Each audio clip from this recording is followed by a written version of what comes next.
सब्र यानी धैर्य का फल मीठा होता है, लेकिन जब धैर्य की ही परीक्षा होने लगे तो इसके टूटते भी देर नहीं लगती। जीवन के हर दौर में धैर्य रखने और टूटने के किस्से गाहे बगाहे आते ही रहते हैं। राजस्थान की सियासत में उपचुनावों के माहौल के बीच यही धैर्य शब्द फिर से चर्चा में आ गया है। धैर्य रखने वालों को कुछ ना कुछ मिलता है कि नसीहत। यूं तो मुख्यमंत्री अशोक गहलोत ने चुनावी सभा में दी है, लेकिन उनका इशारा कहीं और है। लेकिन उनकी क्या कहें जो मंत्री बनने की उम्मीद लगाए लंबे समय से बैठे हैं। कांग्रेस में ही नहीं, विपक्षी दल भारतीय जनता पार्टी में भी कई नेताओं का धैर्य गाहे बगाहे जवाब देता दिख ही जाता है।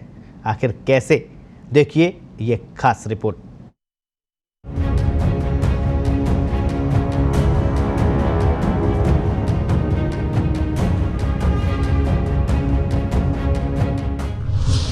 संतोषी सदा सुखी, बरसों से हमारे पुरखे यही कहते आ रहे हैं। लेकिन यही बात जब प्रदेश के मुख्यमंत्री अशोक गहलोत चुनावी सभा में अपने तरीके से कहते हैं तो इसके सियासी मायने निकलने शुरू हो जाते हैं। मायने निकले भी क्यों नहीं, कहीं पर निगाहें कहीं पर निशाना की तर्ज पर इन दिनों सियासत के मैदान में जुबानी तीर जो छोड़े जा रहे हैं।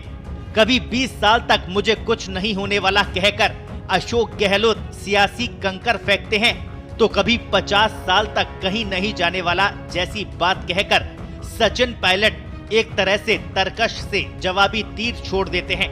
प्रदेश में वल्लभनगर और धरियावद विधानसभा उपचुनावों के प्रचार माहौल के बीच कांग्रेस और भाजपा दोनों के ही आला नेता भले ही ऑल इज वेल का संदेश देने में जुटे हो, लेकिन पर्दे के पीछे की कहानियां कुछ और ही बयां करती है।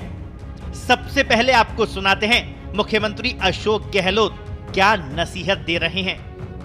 सोनिया जी ने कहा, एक बार मैं सुन रहा था एक अधिवेशन में, कांग्रेस अधिवेशन में, जो धैर्य रखता है उसको कभी न कभी मौके मिलते ही मिलते रहते हैं। सुना आपने, मुख्यमंत्री कह रहे हैं कि कांग्रेस पार्टी में जो धैर्य रखता है उसे पार्टी हमेशा कुछ न कुछ देती है।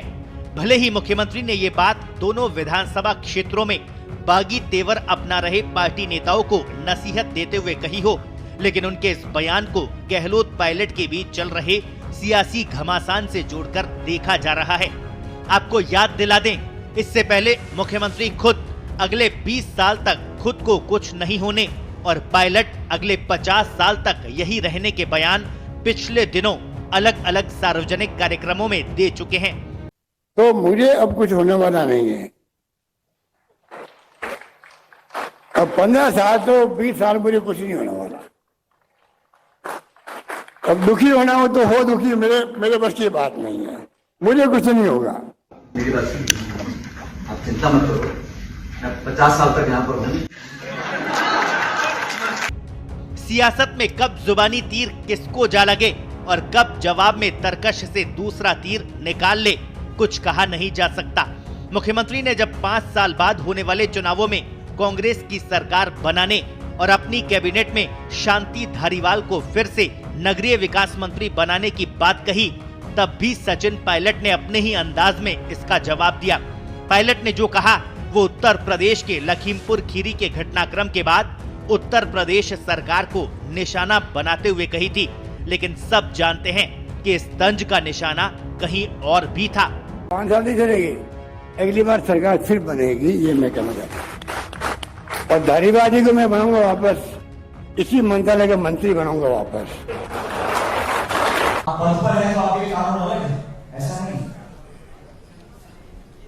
पद पर बैठा वो भी इंसान है और हमेशा तो पद पर रहता भी नहीं। ये तो जनता है, जितना समय आप दोगे लोग सिंहासन में बैठेंगे। जब जनता कमर पलटती है तो इतनी जोर की पटकी पड़ती है कि आदमी को पता नहीं पड़ता क्या होगा। लेकिन जिन लोगों के अंदर घमंड रहना आ जाता है कि हम जीवन के अंतिम काल तक सत्ता में बैठे रहेंगे, मैं समझता हूँ गलत। बातें चुनाव की हो और बागियों की गूंज नहीं हो, ये हो ही नहीं सकता। वल्लभनगर और धरियावद दोनों ही विधानसभा क्षेत्रों में कांग्रेस और भाजपा दोनों के लिए बागी सिरदर्द बन गए हैं। कांग्रेस के लिए वल्लभनगर में उसके प्रत्याशी प्रीति शक्तावत के परिवार की अंदरूनी कलह का संकट है, तो भाजपा में टिकट के दावेदार उदयलाल डांगी ने राष्ट्रीय लोकतांत्रिक पार्टी का दामन थाम लिया है। वहीं पूर्व विधायक रणधीर सिंह भिंडर और उनकी पत्नी ने भी नामांकन दाखिल कर नई मुसीबत खड़ी कर दी है। तो धरियावद में भाजपा के दिवंगत विधायक गौतम लाल मीणा के पुत्र कन्हैया लाल मीणा भी पार्टी के खिलाफ ताल ठोक रहे हैं।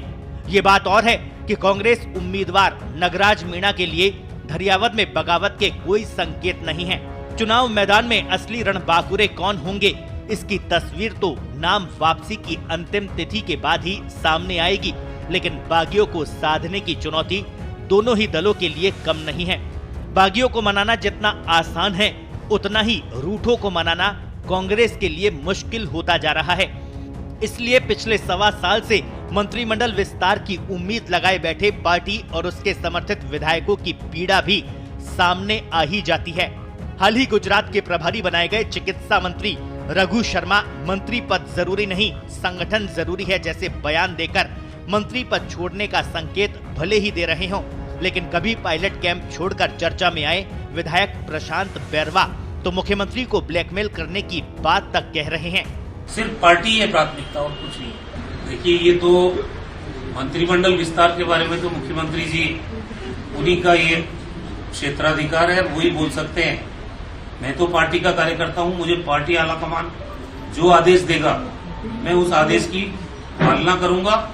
और हम पार्टी में काम करने के लिए आए, हम सत्ता हमारे पास है तो मंत्री रहना मेरे लिए कोई जरूरी भी नहीं है। पार्टी का जो हुक्म होगा, मेरी पहली प्राथमिकता संगठन है और संगठन में काम करूंगा। अब मैं तो माननीय मुख्यमंत्री से 200 करोड़ रुपए की डिमांड करूंगा रोडों के लिए तो, और अभी तो हम ब्लैकमेल भी कर सकते हैं क्योंकि विधायकों की सरकार है ये। सियासी बेचैनी भाजपा के खेमे में इसलिए भी है क्योंकि कांग्रेस की फूट को वो बिल्ली के भाग्य का छीका मानकर चल रही थी, जिसके टूटते ही गहलोत सरकार के विदाई के संकेत भाजपा के कई नेता गाहे बगाहे देते रहे हैं। वैसे क्रिकेट और राजनीति दोनों ही संभावनाओं का खेल है, इसलिए कब क्या होगा ये कहा नहीं जा सकता।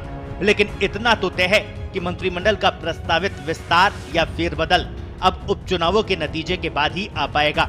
नतीजे किसके पक्ष में होंगे और किसके खिलाफ, ये तो जनता ही तय करेगी। लेकिन अहम सवाल ये है कि प्रदेश में जो विभाग लंबे समय से बिना मंत्री के ही चल रहे हैं, क्या उनसे जुड़े काम प्रभावित नहीं हो रहे? क्या जनता को ये जानने का हक नहीं है कि आखिर मंत्रिमंडल को लेकर तारीख पर तारीख क्यों मिलती जा रही है? स्पेशल रिपोर्ट, पत्रिका टीवी।